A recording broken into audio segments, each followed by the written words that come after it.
aquilo se transformaria num macaco? Eu estava chocado e não sabia o que pensar. Seriam assim todos os recém-nascidos? Murmuram algo sobre cegonhas que traziam as crianças.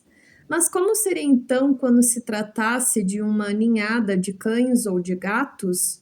Quantas vezes a cegonha deveria voar de um lado para o outro até que a ninhada ficasse completa? E quanto às vacas, como seria? Impossível imaginar a cegonha trazendo no bico um bezerro inteiro. De resto, os camponeses diziam que a vaca paria e não que a cegonha trazia o bezerro. Essa história de cegonha deveria ser um desses engodos que usavam para me manobrar. Estava certo de que minha mãe desempenhara em tudo isso um papel que eu não podia conhecer. A súbita aparição de minha irmã trouxe um vago sentimento de desconfiança que aguçou a minha curiosidade e a minha observação. Reações posteriores e suspeitas relativas à minha mãe confirmaram a desconfiança que me invadira. Algo de deplorável estava ligado a esse nascimento. Afinal de contas, tudo isso não me preocupou muito tempo, mas contribuiu para aguçar uma lembrança que remonta aos meus 12 anos. Minha mãe tinha o hábito desagradável de perseguir-me com bons conselhos, gritados da janela quando eu saía para fazer uma visita ou aceitava um convite. Nessas ocasiões, não só vestia minha melhor roupa e usava os sapatos bem engraxados, como também experimentava um sentimento de grande dignidade, compenetrado da visita a fazer e da minha aparição em sociedade. Era uma verdadeira humilhação que as pessoas ouvissem na rua todas as coisas difamatórias com que minha mãe me acabrunhava, gritando, abre aspas, não se esqueça de transmitir as recomendações do papai e da mamãe e de assoar o nariz. Você levou o lenço? Suas mãos estão limpas? Etc. Fecha aspas. Eu achava absolutamente fora de propósito que ela revelasse a todo mundo os sentimentos de inferioridade que acompanhavam a importância que eu me dava, uma vez que, por amor próprio e por vaidade, cuidara de minha aparência a fim de me mostrar irrepreensível. Essas ocasiões eram muito importantes para mim.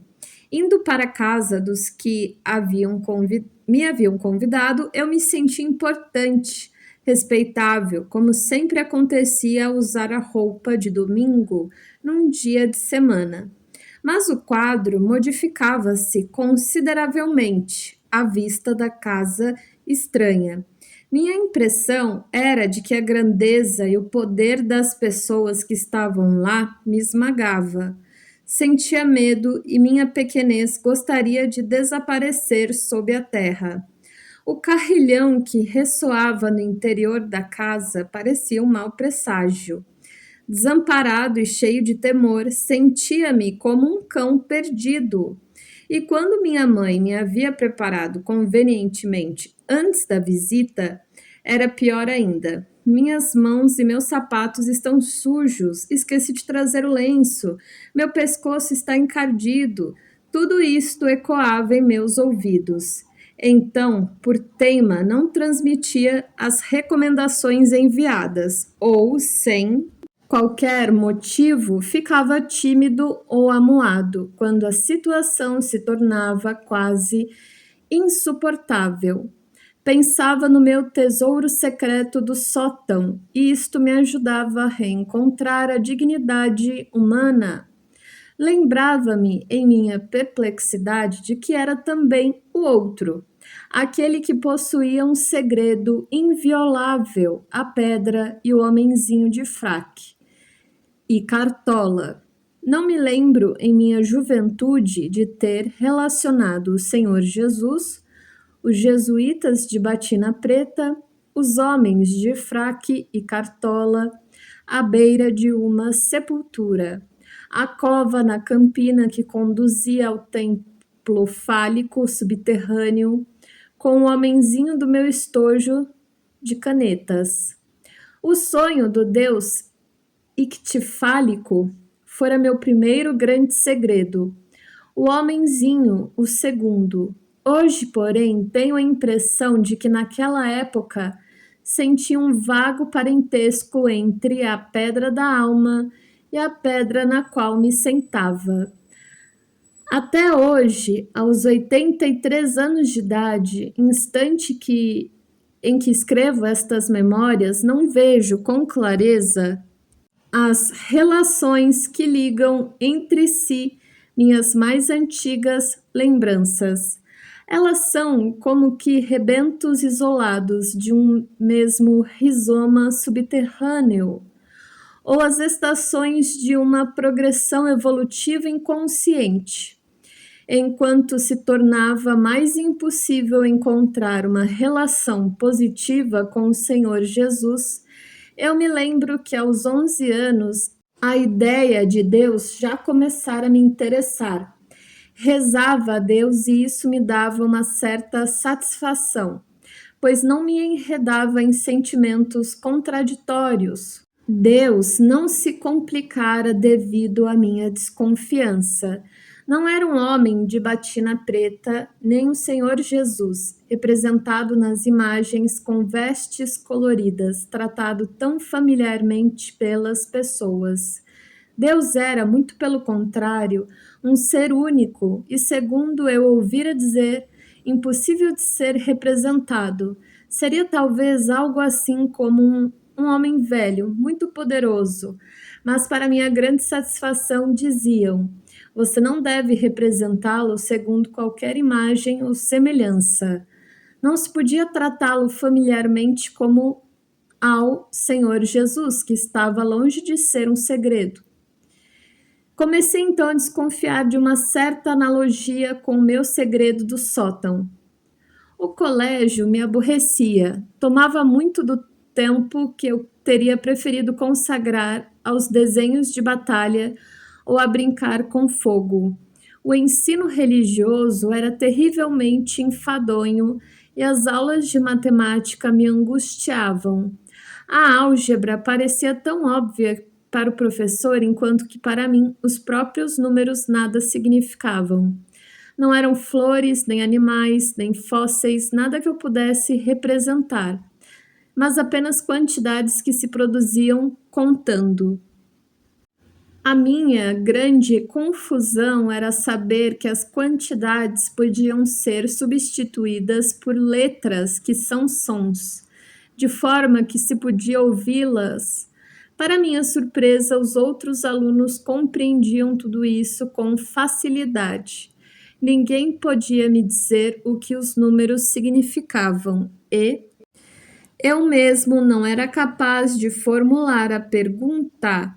Com grande espanto, descobri que ninguém entendia a minha dificuldade. Reconheço que o professor se esforçava consideravelmente no sentido de me explicar a finalidade de singular operação, que consiste em transpor em sons quantidades compreensíveis, mediante o emprego de um sistema de abreviações, de modo a representar numerosas quantidades com a ajuda de uma fórmula abreviada. Isso não me interessava em absoluto. Eu achava excessivamente arbitrário exprimir os números por sons. Por que então não fazer de A uma amoreira, de B uma bananeira, de X um ponto de interrogação? A, B, C, X, Y nada me significavam e, segundo me parecia, esclareciam menos acerca do número do que a amoreira, por exemplo. Entretanto, o que mais me irritava era o princípio. Se A é igual a B e se B igual a C, então A é igual a C. Tendo sido dado por definição que A é diferente de B, por conseguinte, não pode ser igual a B, e ainda menos de C. Quando se trata de uma igualdade, disse que A igual a A, B igual a B, etc. Mas dizer que A igual a B me parecia uma fraude evidente, uma mentira. Sentia também a mesma revolta quando o professor, contradizendo sua própria definição das paralelas, afirmava que elas se encontram no infinito. Isto parecia-me uma trapaça estúpida que eu não podia nem queria aceitar. Minha honestidade intelectual revoltava-se contra esses jogos inconsequentes que me barravam o caminho à compreensão das matemáticas. Até idade avançada, conservei a convicção de que, se nesses anos de colégio tivesse podido admitir, sem me chocar com meus colegas, que A igual a B, ou que Sol igual a Lua, cão igual a gato, etc., as matemáticas ter-me-iam enganado para sempre. Foi preciso esperar meus 83 anos para chegar a esta conclusão. O fato de nunca ter conseguido encontrar um ponto de contato com as matemáticas, embora não duvidasse de que era possível calcular validamente, permaneceu um enigma por toda a minha vida. O mais incompreensível era minha dívida moral quanto à matemática. Eu só podia compreender as equações quando substituíam as letras por algarismos, confirmando assim, mediante um cálculo concreto, o sentido da operação. Foi penosamente, portanto, que me equilibrei nessa matéria, copiando as fórmulas algébricas cujo conteúdo permanecia misterioso para mim, e decorando a combinação de letras que fora colocada num determinado lugar do quadro negro. Mas ao refazer os cálculos, ficava frequentemente confuso, pois o mestre dizia às vezes: aqui nós introduzimos a expressão, e escrevia algumas letras no quadro negro. Eu não sabia de onde vinham, nem por quê. Provavelmente para tornar possível uma conclusão que o satisfizesse. Ficava de tal forma humilhado com minha impossibilidade de compreender que não ousava qualquer pergunta. As aulas de matemática tornaram-se o meu horror e meu tormento, mas como tinha facilidade nas outras matérias, que me pareciam fáceis, e graças a uma boa memória visual, conseguia desembaraçar-me também no tocante à matemática. Meu boletim geralmente era bom, mas a angústia de poder fracassar e a insignificância da minha existência diante da grandeza do mundo provocavam em mim não apenas mal-estar, mas também uma espécie de desalento mudo que acabou por me indispor profundamente com a escola. A isso se acrescentou a minha total inaptidão para o desenho, que determinou minha exclusão dessas aulas. Se por um lado tal fato significava tempo livre, o que era agradável, por outro lado representava uma nova derrota. O curioso é que eu tinha uma certa habilidade espontânea para o desenho, quando este dependia essencialmente do meu sentimento, circunstância que desconhecia nessa época. Sabia desenhar apenas o que ocupava a minha imaginação. O que me propunha, entretanto, era a cópia de modelos de divindades gregas, os olhos cegos, inexpressivos, como eu não me saísse bem, meu professor pensou que eu necessitava de algo naturalístico e colocou diante de mim a estampa de uma cabeça de cabra. Fracassei completamente e isso representou o fim de minhas aulas de desenho. Quando eu tinha 12 anos, aconteceu algo que seria o marco do meu destino. No princípio do verão de 1887, depois das aulas, por volta do meio-dia, estava na Praça da Catedral, esperando um colega que habitualmente voltava comigo pelo mesmo caminho. De repente, um menino deu-me um soco, atirando-me ao chão. Bati a cabeça na sarjeta e a comoção me atordoou. Durante meia hora fiquei estonteado. No momento da pancada, uma ideia me ocorrera com a rapidez de um raio. Abre aspas. Agora você não precisa mais ir à escola. Fecha aspas. Estava semi-consciente e fiquei estendido alguns instantes mais do que o necessário, principalmente por espírito de vingança contra meu pérfido agressor. Depois me ergueram e levaram à casa próxima de duas velhas tias solteiras. A partir desse momento, sofria uma síncope cada vez que se tratava da necessidade de voltar ao colégio ou quando meus pais me mandavam fazer o trabalho escolar.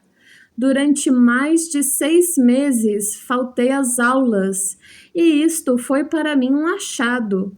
Em liberdade, sonhava durante horas inteiras à beira d'água, na floresta, ou então desenhava, ora pintava cenas selvagens de guerra, ou velhos castelos que eram atacados e incendiados, ora enchia páginas inteiras de caricaturas. Ainda hoje, até o momento de dormir, tais caricaturas me aparecem, são caretas grotescas que mudam continuamente. Às vezes apareciam rostos de pessoas conhecidas que logo depois morriam. Melhor do que tudo, porém, era mergulhar completamente no mundo do mistério.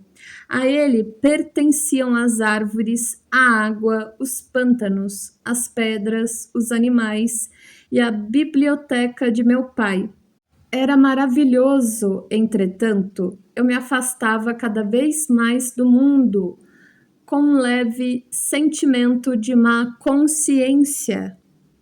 Consumia meu tempo flanando, lendo, colecionando e brincando, mas nem por isso era mais feliz. Pelo contrário, tinha como que a obscura consciência de fugir de mim mesmo.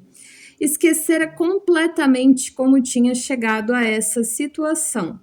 Deplorava no íntimo as preocupações de meus pais, que haviam consultado vários médicos. Estes coçavam a cabeça e recomendavam que durante as férias fosse à casa de uns parentes em Wittenthur. Lá havia uma estação de trem que me fascinava, mas quando voltei para casa, tudo continuou como antes. Um médico sugeriu que talvez fosse epilepsia. Nessa época, eu já sabia o que eram ataques epilépticos e sorri intimamente dessa tolice. Meus pais, pelo contrário, estavam mais preocupados do que nunca. Certo dia, um amigo de meu pai veio visitá-lo. Ambos estavam sentados, conversando no jardim e eu, atrás dele, escondido num arbusto espesso, tentava escutar o que diziam, pois minha curiosidade era insaciável.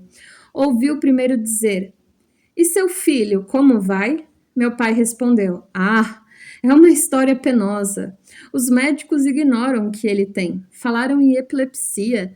Seria terrível se fosse incurável. Perdi o pouco que tinha. E o que será dele se for incapaz de ganhar a vida?" Foi como se um raio me ferisse. Sofrer o duro embate com a realidade. Ah, então é preciso trabalhar, pensei. E a partir desse momento, tornei-me uma criança sensata.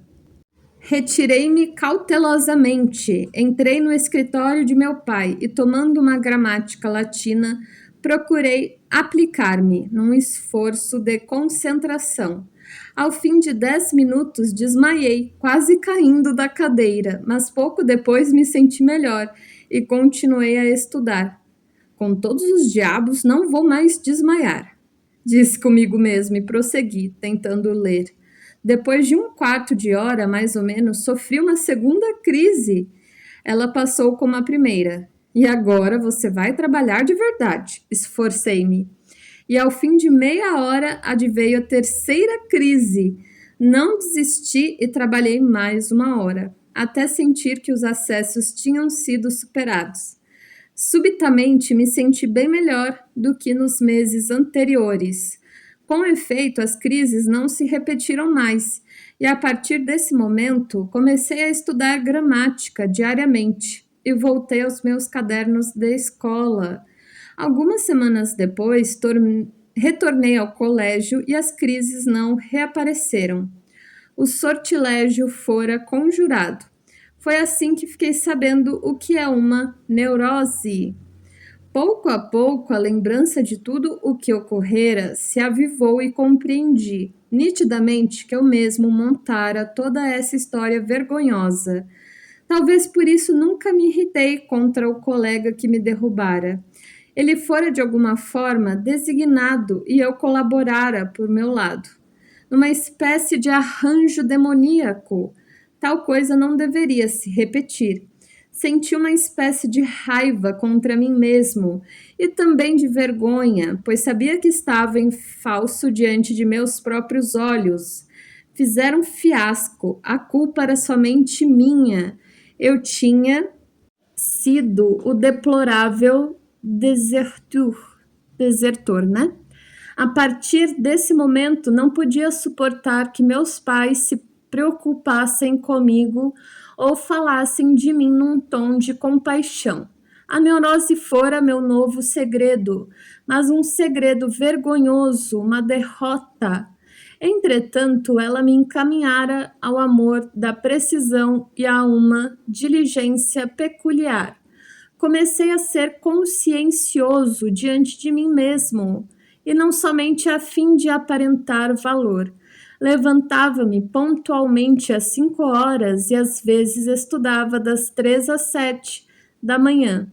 Antes de ir para o colégio, o que me extraviara fora a paixão de estar só, o fascínio da solidão. A natureza parecia-me cheia de maravilhas nas quais eu queria mergulhar. Cada pedra, cada planta, tudo se me afigurava animado e indescritível. Foi nessa época que eu mergulhei na natureza, insinuando-me em sua essência, longe do mundo humano. Olha, ele fala que é neurose, mas se vocês me permitem um pitaco, ele me parece um pouco autista. É loucura pensar que que é uma perspectiva bastante assim do espectro autista, mas bom, pode ser impressão só.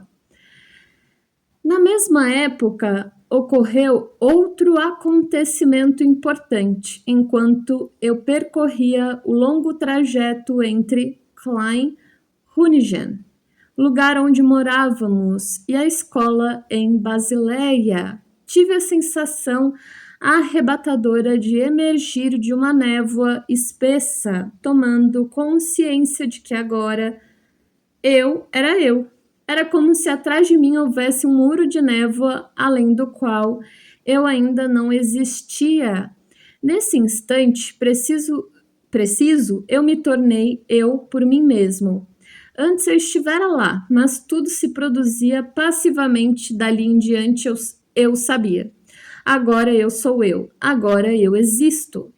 Tal acontecimento pareceu-me extraordinariamente significativo e inusitado. Havia autoridade em mim. Era estranho que nessa época e durante os meses da minha crise neurótica eu tivesse esquecido por completo do tesouro escondido no sótão. Caso contrário, teria notado a analogia existente entre meu sentimento de autoridade e o sentimento de valor que o tesouro oculto sob a viga me inspirava. Mas não foi assim. A lembrança do estojo com o homenzinho desaparecera totalmente. Fui convidado então para passar as férias com uma família amiga que possuía uma casa à beira do lago de Lucerna. Fiquei encantado, pois a casa ficava à beira do lago e tinha um abrigo para uma canoa e um barco a remo. O dono da casa permitiu que o seu filho e eu utilizássemos o barco, recomendando, porém, severamente que evitássemos qualquer imprudência. Infelizmente, eu já sabia como se manobra um bote, remando de pé. Tínhamos em casa um barquinho desse gênero, muito arruinado no antigo fosso da fortaleza de Runingen, na margem badenense. Já fizéramos com ele todas as imprudências possíveis, por isso a primeira coisa que fiz foi subir na popa do barco e de pé empurrá-lo com um remo para o meio do lago. O dono da casa irritou-se, chamando-nos de volta com um assobio e me repreendeu com veemência. Cabisbaixo, reconheci que fizera justamente o que fora proibido. A repreensão era, pois, merecida, mas ao mesmo tempo sentia uma raiva imensa de que aquele homem grosseiro, gordo e sem instrução ousasse insultar-me a mim. E não me senti apenas como um ser adulto, mas como uma autoridade, uma pessoa cheia de importância e de dignidade. Um homem idoso ao qual se deve manifestar respeito e veneração. O contraste com a realidade era de tal forma grotesco que meu furor desapareceu de repente. Surgiu então em mim a pergunta, abre aspas, mas afinal, quem é você para reagir como se fosse lá, sabe lá o diabo quem? E é claro que é o outro quem está com a razão. Você, um colegial de 12 anos, ao passo que o outro é um pai de família, um homem rico e poderoso que possui 2 casas e vários cavalos magníficos. Fecha aspas. Perturbadíssimo, tomei consciência de que na realidade havia em mim 2 pessoas diferentes. Uma delas era o menino de colégio que não compreendia a matemática e que se caracterizava pela insegurança. O outro era um homem importante, de grande autoridade, com quem não se podia brincar. Mais poderoso e influente do que aquele industrial. Era velho, que vivia no século XIX, usava sapatos de fivela, peruca branca e tinha como meio de transporte uma caleça, seja lá o que isso seja, cujas rodas de trás eram grandes e côncavas e entre as quais o assento do cocheiro ficava suspenso por meio de molas e correias de couro. Tivera antes uma experiência estranha. Certo dia, quando habitávamos em Klein-Huisnen, perto de Basileia, um fiacre verde muito velho passara diante da nossa casa, vindo da Floresta Negra. Era uma caleça antiga, como as do século XVIII. Assim que a vi, um sentimento de exaltação se apoderou de mim. Abre aspas. Ah, ei-la, é do meu tempo. Fecha aspas. Tinha a impressão de reconhecê-la, era semelhante àquela que me transportaria. Depois fui invadido por um sentimento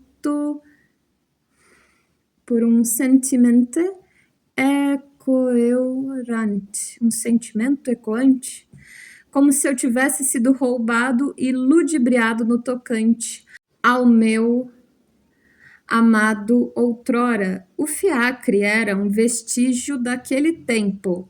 É difícil descrever o que se passou comigo e o que me emocionou tão fortemente. Uma espécie de nostalgia, uma saudade, uma reminiscência? Era isso, era exatamente isso. Houve ainda um outro incidente que me lembrou do século XVIII. Vira em casa de uma tia uma estatueta dessa época que representava 2 personagens em terracota pintada. Um deles era o velho doutor Stackelberger, personalidade famosa da cidade de Basileia. A outra figura representava uma de suas doentes, com os olhos e a língua de fora. Havia uma lenda a respeito disso. Contava-se que certo dia o velho Stackelberg atravessava a ponte do Reno quando viu aproximar-se essa doente, que muitas vezes o irritara. Ele se queixava como de costume. O velho médico disse então, abre aspas, sim, sim, minha senhora, há algo que não vai bem. Feche os olhos e mostre a língua, fecha aspas. Foi o que ela fez, enquanto ele se afastava, deixando-a lá com a língua de fora sob a risada dos transeuntes. Gente, só para avisar, esse livro tem umas 300 páginas, porém, as letras são miudinhas. Então, meio que vai demorar. Vai ser quase como um livro de 500 páginas, mesmo tendo 300, porque é realmente miudinho e é bastante, muitas linhas por páginas aí. Então, bem-vindos à jornada do novo livro do Jung! Nos audiobooks, né, que eu quero dizer.